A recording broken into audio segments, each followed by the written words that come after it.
दोस्तों artificial intelligence ने इस वक्त में इंटरनेट के ऊपर आग लगा रखी है। सभी इसके ऊपर लगे हुए कुछ ना कुछ करने के लिए। यहीं पर रेडिट का एक यूज़र था जिसने एक अकाउंट सेटअप किया क्लाउडिया नाम का, जो कि 19 साल की एक लड़की का अकाउंट बनाया उसने, और आर्टिफिशियल इंटेलिजेंस के द्वारा उसने एक लड़की भी तैयार करी, मतलब उसकी पिक्चर तैयार करी और उसके बाद में अलग अलग चीज़ें करवाता रहता था। उसके बाद में जब इसको लगा कि इससे पैसे भी कमाए जा सकते हैं तो वो इसकी न्यूड फोटो भी बनाकर डालने लग गया था आर्टिफिशियल इंटेलिजेंस के ही द्वारा। और किसी को पता नहीं था अब तक कि आर्टिफिशियल इंटेलिजेंस वाली लड़की है, तो लोग इससे अलग अलग डिमांड करते थे, जिसको करने के लिए $100 चार्ज कर रहा था। मतलब पिक्चर डाल देता था कि लो भाई $100 दो, ये करवा लो, इससे $100 दो, वो करवा लो। तो इस तरीके की चीज़ें करवा के अलग अलग पिक्चर इसने कई सारी डाली। इसके बाद में जब ये एक्सपोज हो गया कि भैया ये सारी इमेजेस AI जनरेटेड इमेजेस हैं जो बिल्कुल ही रियल लग रही थी, तो इसका धंधा चौपट हुआ और इसका अकाउंट डिलीट हो गया अब फिलहाल के लिए। और इसने खुद एक्सेप्ट किया कि हाँ भैया ये जो भी चीज़ें चल रही थी वो AI जनरेटेड थी और काफ़ी ज़्यादा पैसा बना भी लिया है मैंने अभी। सो आर्टिफिशियल इंटेलिजेंस का सहारा अब लोग सही रास्ते नहीं बल्कि उल्टे रास्तों के जरिए भी ले रहे हैं, जहां पर इस तरीके के काम करके भी पैसे कमाए जा रहे हैं। दोस्तों आपने कई बार सुना होगा कि ह्यूमन की हीट के द्वारा भी इलेक्ट्रिसिटी जनरेट की जा सकती है, पसीनों से भी इलेक्ट्रिसिटी जनरेट की जा सकती है, और अब तो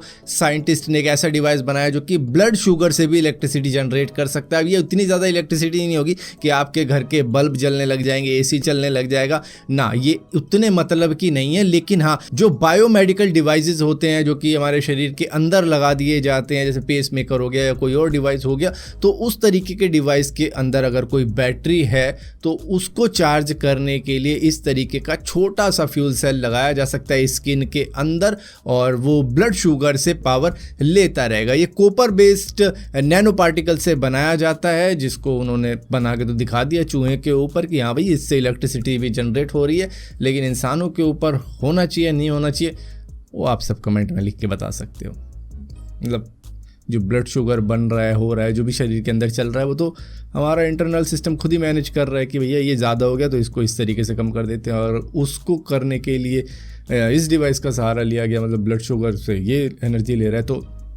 पता नहीं क्या हो जाए। दोस्तों सुप्रीम कोर्ट ने सभी टेलीकॉम ऑपरेटर्स को एक बात कही है कि भैया सेल्स टैक्स आप नहीं लगा सकते हो सिम कार्ड के ऊपर और अपनी वैल्यू एडिड सर्विसेज के ऊपर, जो कि रिंगटोन हो जाती है या फिर कोई म्यूजिक डाउनलोड करने का हो गया या रिचार्ज करने का हो गया, क्योंकि ये गुड्स की कैटेगरी में नहीं आता है, तो इसके अंदर आपको सेल्स टैक्स लगाने का कोई भी हक नहीं बनता है। तो शायद आने वाले वक्त में रिचार्ज के पैसे शायद थोड़े से कम हो जाएं, जो भी टैक्सेस लगाते थे वो इसके ऊपर वो ना लगे, शायद ऐसा हो सकता है। या मे भी इसको ये अपॉर्चुनिटी समझे और कहें कि यार छोड़ना, कौन कम करे, इतना ही रहने देते, किसी को क्या पता लग रहा है। दोस्तों फिलिप्स के LED बल्ब्स तो वैसे ही काफ़ी ज़्यादा पॉपुलर है, लेकिन इन्होंने एक नई सीरीज़ निकाल दी है जो कि अल्ट्रा एफिशिएंट LED बल्ब्स की है, जो कि 40% कम एनर्जी पे चलते हैं। चाहे आप 9 वॉट का लो या 50 वॉट का लो या 100 वॉट का लो, 40% कम एनर्जी लेगा। और इसी के साथ साथ इनकी खासियत ये है कि ये 50 साल तक चल सकते हैं, मतलब कि 50 साल तक कोई भी दिक्कत नहीं होगी अगर आप खुद दिक्कत इनमें क्रिएट ना कर दो। मतलब वो वाला हिसाब है कि दादा खरीदे पोता बरते।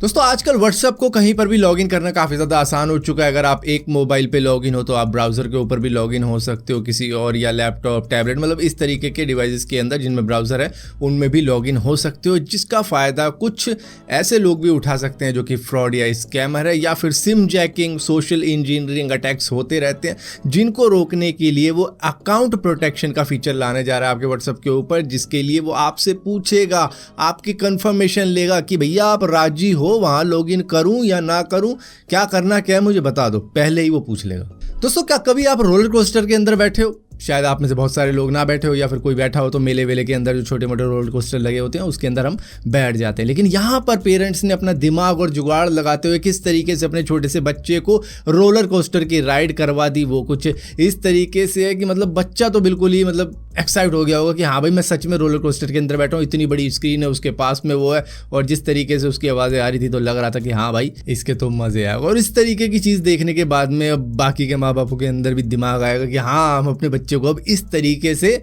मज़े दिलवाते हैं, रोलर कोस्टर की राइड करवाते हैं। मतलब कहीं पर जाना ही नहीं पड़ेगा जहाँ पर इस तरीके के रोलर कोस्टर होते हैं, इसको यहीं पर सेफली घुमा देते हैं रोलर कोस्टर। दोस्तों बेंगलुरु के अंदर एक रेस्टोरेंट काफी ज्यादा पॉपुलर हो रहा है जो कि जेल थीम्ड रेस्टोरेंट है, मतलब जेल की तरह आपको लुक लगेगा उसका, उसके अंदर आपको जाना है, कैदी की तरह बैठना है उस केज के अंदर, और उसके बाद में वहां पर पुलिस वाला आपसे ऑर्डर लेने आएगा और उसके बाद में जो ऑर्डर देने आएगा वो एक कैदी की ड्रेस में आएगा। तो इस तरीके का सिस्टम यहाँ पर तैयार हो रखा, काफी ज्यादा नया लग रहा है, यूनिक लग रहा है, जिसको देखते हुए काफी ज्यादा लोग यहाँ पर आ भी रहे हैं और कई सारे लोग अवॉइड भी कर रहे हैं कि यार जेल के अंदर कौन जाके खाता है। हालांकि असली का जेल नहीं है, सब कुछ नकली है, लेकिन फिर भी बढ़िया है लोगों के लिए जिनको मतलब वो एक्सपीरियंस लेना हो। दोस्तों कई सारी प्रैंक वीडियो आप देखते होंगे जहां पर ज्यादातर जो इंडियन यूट्यूबर होते हैं प्रैंक वीडियो जो बनाते हैं वो ज्यादातर फेक ही लगेंगी आपको, क्योंकि खुद उन्होंने भी मतलब माना है जब पुलिस अरेस्ट कर लेती है कई सारी चीजों के अंदर कि भैया हम तो एक पेड मॉडल लिया था, उसके साथ ऐसे ऐसे किया। तो यहाँ पर सारी की सारी स्क्रिप्टिंग होती है, लेकिन बाहर के कई सारे यूट्यूबर असली के प्रैंक करने के चक्कर में अरेस्ट भी हो जाते हैं। तो यहाँ पर एक यूट्यूबर है टैनर कुक जो कि यूएस के वर्जीनिया के एक रेस्टोरेंट के अंदर घुस जाता है गन लेके, जिसके बाद में वहां पर पुलिस बुला ली जाती है और इसको फिर पाँव में गोली वोली भी मार दी जाती है। ये हालांकि कहता रहता है मैं प्रैंक बना रहा हूँ, लेकिन भैया वही बात हो जाती है ना कि भेड़िया